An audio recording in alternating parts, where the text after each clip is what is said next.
ഞാൻ P V Anwar ഒരു കാര്യം കൂടി ചോദിച്ചോട്ടെ. നേരിട്ട് പൂർവ്വമായിട്ട് ബന്ധമല്ലെങ്കിലും താങ്കൾ ടെലിഫോൺ ലൈനിൽ വന്നതുകൊണ്ടാണ് ഞങ്ങൾ ഇന്നലെ ചർച്ച ചെയ്തതും.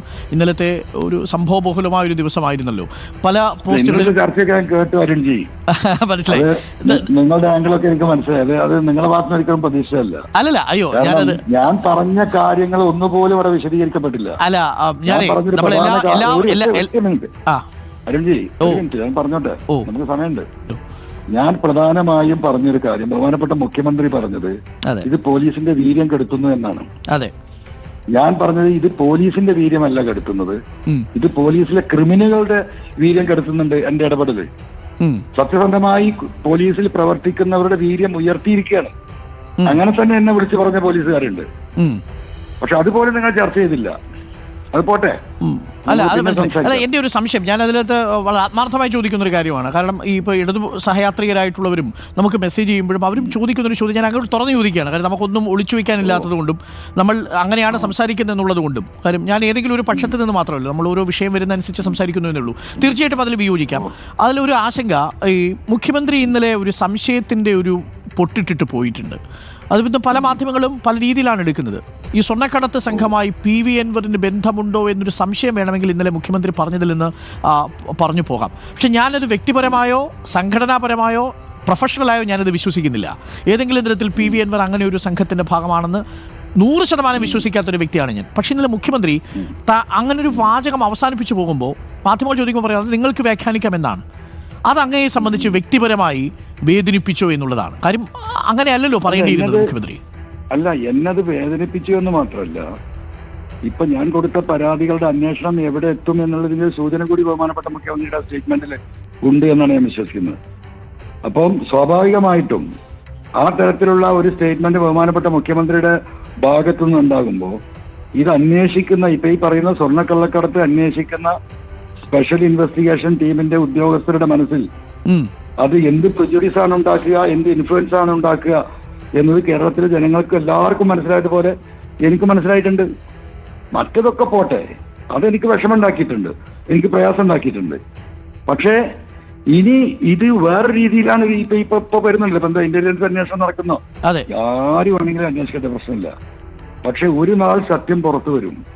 സത്യം മൂടി വെക്കുന്നതിന് പരിമിതിയുണ്ട്. അത് വൈകിയാണെങ്കിലും വരും. അത് വരും എന്ന് തന്നെയാണ് ഞാൻ വിശ്വസിക്കുന്നത്. ഞാൻ ഒരു കാര്യം കൂടി ചോദിക്കട്ടെ ശ്രീ പി വി അൻവർ. ഇതിപ്പോൾ വന്ന് ശ്രീ പിണറായി വിജയനും പി വി അൻവറും തമ്മിലുള്ള ഒരു ഏറ്റുമുട്ടലായി ചിത്രീകരിക്കാൻ പലർക്കും താല്പര്യമുള്ളതുപോലെ തോന്നുന്നുണ്ട്. അഥവാ ആ അവസ്ഥയിലേക്ക് കാര്യങ്ങൾ മാറുന്നത് സംഘടനയ്ക്കോ ഇടതുമുന്നണിക്കോ ഇടതുമുന്നണിയിലെ പ്രവർത്തകർക്കോ ഗുണകരമോ അല്ലല്ലോ. മാത്രവുമല്ല, ഇടതുമുന്നണിയിൽ അങ്ങനെ ഒരു രീതിയില്ല. വളരെ അസാധാരണമായ സ്ഥിതിവിശേഷമാണ് ഉണ്ടാവുന്നത്. അങ്ങയോടൊപ്പം നിൽക്കുന്ന ഒരുപാട് പേരുണ്ടെന്ന് എനിക്കറിയാം. അണികളടക്കമുള്ളവർ താങ്കൾക്കൊപ്പം നിൽക്കുന്നവരുണ്ട്. അത് സൈബർ മേഖലയിൽ മാത്രമല്ല, ഞാൻ സംസാരിക്കുന്ന 10-ൽ ഒരു 3-4 ആളുകളെങ്കിലും താങ്കൾ പറയുന്നതിൽ കഴമ്പുണ്ട് എന്ന് വിശ്വസിക്കുന്ന ആളുകളാണ് എന്നാണ് ഞാൻ എൻ്റെ ബോധ്യത്തിൽ എന്ന് പറയുന്നതാണ്. അതിൽ തെറ്റാം. പക്ഷെ അവർക്ക് പോലും ഒരു ആശങ്ക ഇന്നലെ മുഖ്യമന്ത്രി നൽകിയ വിശദീകരണത്തിൽ ഉണ്ടാവുന്നത്, ഇനി ഈ പി വി അൻവറിനെ എങ്ങനെ പിന്തുണയ്ക്കുക? പാർട്ടി ലൈന് അല്ലല്ലോ ഇത് സംഘടനാ രീതി അല്ലല്ലോ. പി വി അൻവർ ഇനിയെങ്കിലും ഇങ്ങനെ തുറന്നു പറയുന്നത് നിർത്തി ഇടതുമുന്നണിക്കുള്ളിൽ ഈ കാര്യങ്ങൾ പറയുന്നതല്ലേ നല്ലത് എന്നൊരു അഭിപ്രായം മുന്നോട്ട് വെച്ചിട്ടുണ്ട്. താങ്കൾ ഇന്നലെ മുഖ്യമന്ത്രി പറഞ്ഞതിൻ്റെ അടിസ്ഥാനത്തിൽ താങ്കളുടെ ആ ശൈലിയിൽ ഒരു മാറ്റം വരാൻ പോകുന്നുണ്ടോ? അല്ല, എനിക്ക് പറയാനുള്ളത് ഈ ഇതുമായി ബന്ധപ്പെട്ട കാര്യങ്ങൾ മുഴുവൻ ഇതിന്റെ പൊളിറ്റിക്സ് ഒക്കെ ഞാൻ പറഞ്ഞു കഴിഞ്ഞു. ഞാനിപ്പോ എന്താ പറഞ്ഞുകൊണ്ടിരിക്കുന്നത്? ഇന്നലെ രാവിലെ എന്താ പറഞ്ഞത്? ഇന്നലെ രാവിലെ ഞാൻ പറഞ്ഞ കാര്യം എന്താ? ഈ പറയുന്ന ADGP ട്രിവാൻഡ്രത്തൊരു ഫ്ലാറ്റ് വാങ്ങുന്നു, 33,80,000 വാങ്ങുന്നു, 10 ദിവസം കഴിഞ്ഞിട്ട് 65 ലക്ഷത്തിന് വെക്കുന്നു. അത് പറഞ്ഞിരിക്കല്ലോ ഡോക്ടർ അരുൺ. ഞാൻ അതിന്റെ രജിസ്ട്രേഷൻ അതോറിറ്റിയുടെ ഡോക്യുമെന്റ് അടക്കമാണല്ലോ. അത് ഞങ്ങൾക്ക് കിട്ടിയതാണ്.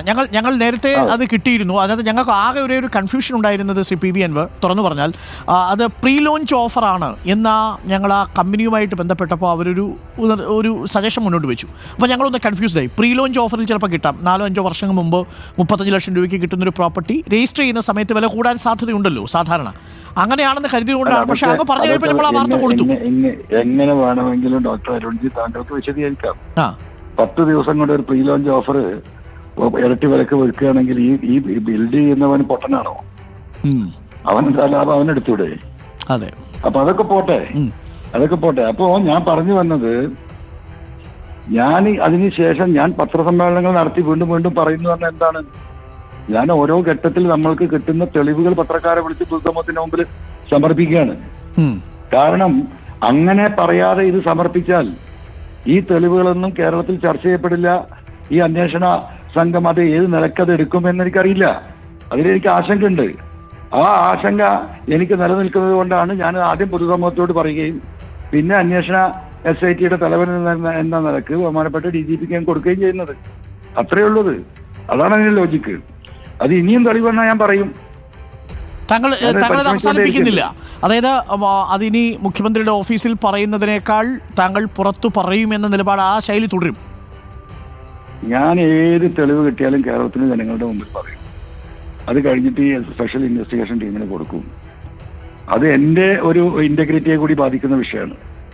ഇപ്പൊ ഞാൻ കള്ളനാകാൻ പോകുമല്ലോ. ഞാൻ ഈ പറയുന്ന കൊള്ള സംഘത്തിന് കൂട്ടുനിൽക്കുന്നവനായി പോകാൻ പോകും. ഒരു വിഭാഗത്തിന് പോലീസിന്റെ നടപടികൾ തടസ്സപ്പെടുത്താൻ ശ്രമിക്കുന്നതാണ്. ഞാൻ ഒരിക്കലും ഇത് പറഞ്ഞിട്ടില്ല. പോലീസ് പിടിക്കേണ്ട എന്നുള്ള ഒരു സ്റ്റേറ്റ്മെന്റ് എവിടെയും കാണില്ല. പോലീസ് ഇത് പിടിച്ചാൽ അത് ഇന്ത്യൻ നിയമവ്യവസ്ഥ അനുസരിച്ച് കസ്റ്റംസിന് കൈമാറണം. മനസ്സിലായി? അതാ ഞാൻ പറഞ്ഞുകൊണ്ടിരിക്കുന്നത്. അതിന്റെ റിവാർഡ് ആ പോലീസുകാർക്ക് വാങ്ങാം.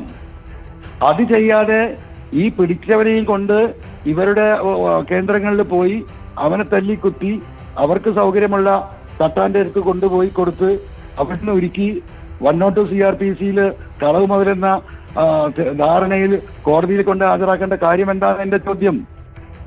ആ ചോദ്യത്തിന് ഉത്തരം നൽകിയിട്ടില്ല.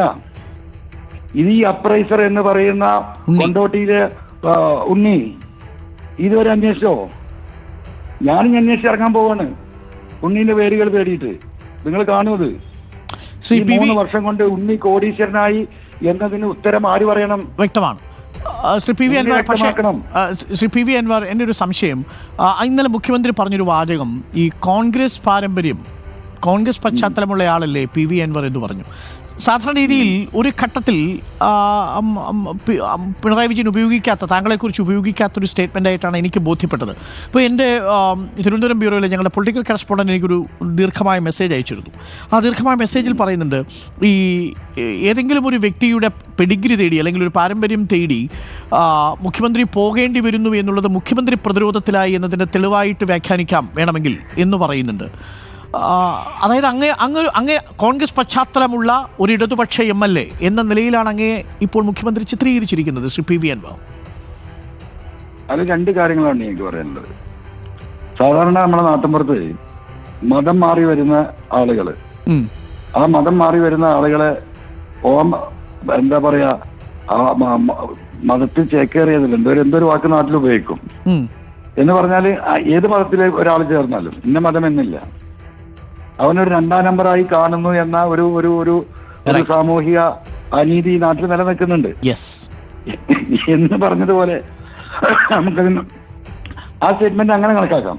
രണ്ടാമത്തെ കാര്യം എനിക്ക് പറയാനുള്ളത് എന്തറിയോ, എന്നോട് പാർട്ടി ലീഡേഴ്സ്, പ്രാദേശിക നേതാക്കന്മാർ കഴിഞ്ഞ തവണയും മെമ്പർഷിപ്പ് എടുക്കാൻ വേണ്ടി എന്നോട് ആവശ്യപ്പെട്ടതായിരുന്നു. ഞാൻ പറഞ്ഞുകൊണ്ട് ഞാൻ പറഞ്ഞു ഞാനത് എടുക്കുന്നില്ല.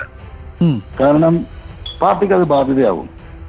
ഞാൻ തുറന്ന അഭിപ്രായം പറയുന്ന ആളാണ്. പാർട്ടിയുടെ ബാരിക്കേഡിന്റെ അകത്ത് നിന്നുകൊണ്ട് ചിലപ്പോൾ എനിക്കത് പറയാൻ കഴിയില്ല. എനിക്ക് പറയാനുള്ള കാര്യങ്ങൾ, എനിക്ക് ബോധ്യം വരുന്ന കാര്യങ്ങൾ, അത് സമൂഹത്തിന്റെ നന്മയ്ക്ക് വേണ്ടിയിട്ടോ അല്ലെങ്കിൽ ഒരു പാർട്ടിയുടെ നന്മക്കോ വേണ്ടിയിട്ടോ ആണെങ്കിൽ അത് എന്തിനെങ്കിലും പേരിൽ എനിക്കത് പറയാതിരിക്കാൻ കഴിയില്ല. എനിക്ക് എന്നെ തന്നെ ചില കാര്യത്തിൽ നിയന്ത്രിക്കാൻ കഴിയില്ല. അപ്പോൾ സ്വാഭാവികമായിട്ടും അത് പാർട്ടിക്ക് ബാധ്യതയായി മാറും. അതുകൊണ്ട് മെമ്പർഷിപ്പ് എടുക്കുന്നില്ല എന്ന് പറഞ്ഞ ഒഴിഞ്ഞതാണ്. അതിപ്പോ ഞാൻ പറഞ്ഞത് ശരിയായിരുന്നല്ലേ, എനിക്കിപ്പോ ബോധ്യപ്പെടുകയാണ്. നിയമം പറഞ്ഞത് ശരിയാണ്. ആ പാർട്ടിയുടെ ചട്ടക്കൂടിൽ നിന്നിട്ടല്ല ഞാൻ സംസാരിക്കുന്നത്. ഞാനത് സംസാരിക്കുമായിരുന്നു. ഈ സംസാരങ്ങൾ ഒഴിവാക്കാമായിരുന്നു പാർട്ടിക്ക്. ഞാൻ ഇത്തരം വിഷയങ്ങളുമായി ബന്ധപ്പെട്ട് അനവധി കത്ത് പാർട്ടിക്ക് കൊടുത്തിട്ടുള്ളതാണ്. രാജൻ സ്കറിയ ഉൾപ്പെടെയുള്ള ഈ വിഷയങ്ങളിൽ പാർട്ടി പൊളിറ്റിക്കൽ സെക്രട്ടറിക്ക് പലതവണ ഞാൻ കത്ത് കൊടുത്തിട്ടുള്ളതാണ്. ഇതൊക്കെ അവിടെ നിൽക്കുകയാണ്. അതിനൊന്നും ഒരു തീരുമാനം ഉണ്ടായിട്ടില്ല. അപ്പൊ സ്വാഭാവികമായിട്ടും പിന്നെ എനിക്കെന്താ വഴി? എനിക്കൊന്ന് കിടന്നുറങ്ങണ്ടേ? നമ്മൾ ഈ മനസാക്ഷി ഇങ്ങനെ ഇട്ടിരിക്കുകയാണ് നമ്മളെ. അപ്പൊ നമുക്കൊരു ഉത്തരവാദിത്തമല്ലേ? ആ ഉത്തരവാദിത്ത ബോധമാണ് പൊതുസമൂഹത്തിനോട് എനിക്ക് പറയേണ്ടി വന്നത്. ഞാൻ എന്റെ വീട്ടിലെ കാര്യമല്ല പറഞ്ഞത്. ബഹുമാനപ്പെട്ട മുഖ്യമന്ത്രി ഇന്നലെ അങ്ങനെ സൂചിപ്പിച്ചു. അതെ, എന്താ പറയാ, ന്യായമല്ലാത്ത കാര്യങ്ങൾ, നിയമവിരുദ്ധമായ കാര്യങ്ങൾക്കായി ഓഫീസിലെത്തിയാൽ അത് ചെയ്തു കൊടുക്കാൻ വേണ്ടിയല്ല പൊളിറ്റിക്കൽ സെക്രട്ടറി ഇരിക്കുന്നത്. അങ്ങനെ എപ്പോഴെങ്കിലും താങ്കൾ എന്തെങ്കിലും ഒരു ആവശ്യം ഈ പൊളിറ്റിക്കൽ സെക്രട്ടറിക്ക് മുന്നിൽ ന്യായമായ കാര്യങ്ങൾ തന്നെ പറഞ്ഞിട്ട് നടക്കാത്തൊരുത്തന്റെ അടുത്ത് പോയിട്ട് അന്യായമായ നിയമവിരുദ്ധമായ ഒരു കാര്യം ഞാൻ പറയുമോ ഡോക്ടർ അരുൺ?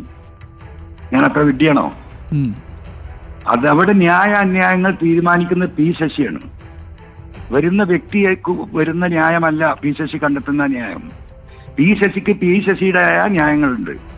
അദ്ദേഹം അതാണ് ഇവിടെ നടപ്പിലാക്കിക്കൊണ്ടിരിക്കുന്നത്. അപ്പൊ ഞാൻ പി ശശിയുമായി ബന്ധപ്പെട്ടായാലും പാർട്ടിക്ക് കൊടുത്ത കത്തുകളായാലും എന്റെ വീട്ടിലെ കാര്യമല്ല. എന്റെ കേബിൾ പോയതിന്റെ നഷ്ടപ്പെട്ടിട്ട് കേസ് ഇവരന്വേഷിച്ചില്ല എന്ന് പറഞ്ഞിട്ട് ഒരു പരാതി ഞാൻ കൊടുത്തോന്ന് നിങ്ങൾ പി ശശിയോട് ചോദിക്ക്. എനിക്കെന്താ കൊടുക്കാമായിരുന്നില്ലേ? ഞാൻ കൊടുത്തിട്ടില്ലല്ലോ. അതെന്റെ പേഴ്സണൽ കാര്യമാണ്. ഞാൻ അവിടെ കൊടുത്തിരിക്കുന്ന കാര്യങ്ങൾ മുഴുവൻ ഈ പാർട്ടിയുമായി ബന്ധപ്പെട്ട് ചില സാധാരണക്കാരായ സഖാക്കൾ, താഴേക്കടയിലുള്ളവര്, ഒരു എൽസിക്ക് താഴെ ഉള്ള പ്രവർത്തകർ അനുഭവിക്കുന്ന പീഡനങ്ങള്, വിഷമങ്ങള്, ഒരു പോലീസ് സ്റ്റേഷനുമായി ബന്ധപ്പെട്ട വിഷയങ്ങള്, വില്ലേജ് ഓഫീസുമായി ബന്ധപ്പെട്ട വിഷയങ്ങള്, പഞ്ചായത്ത് ഓഫീസുമായി ബന്ധപ്പെട്ട വിഷയങ്ങള്, താലൂക്ക് സപ്ലൈ ഓഫീസുമായി ബന്ധപ്പെട്ട വിഷയങ്ങള്, കളക്ടറേറ്റുമായി ബന്ധപ്പെട്ട വിഷയങ്ങൾ, ഇവിടെ ഈ വിഷയങ്ങളിലൊന്നും പാർട്ടി നേതാക്കൾക്ക് പോയി പറയാൻ മറ്റുള്ളവർക്ക് വേണ്ടി അവരും അവരുടെ വീട്ടിലല്ല പോകുന്നത്. അതായത് പൊതുപ്രവർത്തകരെ എന്താ പറയാ ബഹുമാനിക്കേണ്ട എന്നൊരു സംസ്കാരം, പ്രത്യേകിച്ചും കമ്മ്യൂണിസ്റ്റുകാർക്ക് ഒരു പരിഗണനയും കൊടുക്കേണ്ട എന്ന സംസ്കാരമാണ് കഴിഞ്ഞ 8 കൊല്ലം കൊണ്ട് കേരളത്തിൽ ഡെവലപ്പായത്. അതതിന്റെ പരിധി വിടുകയാണ്. പൊതുപ്രവർത്തകർക്ക് പുറത്തിറങ്ങാൻ പറ്റാത്ത അല്ലെങ്കിൽ വിഷയങ്ങളിൽ ഇടപെടാൻ പറ്റാത്ത ആളാവാണ്. ഞാൻ മുമ്പും പറഞ്ഞിട്ടുള്ളതാണ്, കോൺഗ്രസിന് കേരളത്തിൽ ഒരു വോട്ടുണ്ട്. അത് നെഹ്റു കുടുംബത്തിന്റെ വോട്ടാണ്. അത് കോൺഗ്രസിന്റെ സ്വാതന്ത്ര്യ സമരത്തിന്റെ വോട്ടാണ്.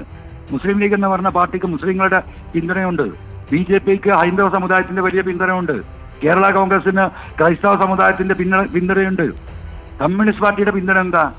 ഈ സാധാരണ പാവപ്പെട്ട പ്രവർത്തകര് ഈ നാട്ടിൽ അവർക്ക് വീടുണ്ടാക്കി കൊടുക്കും.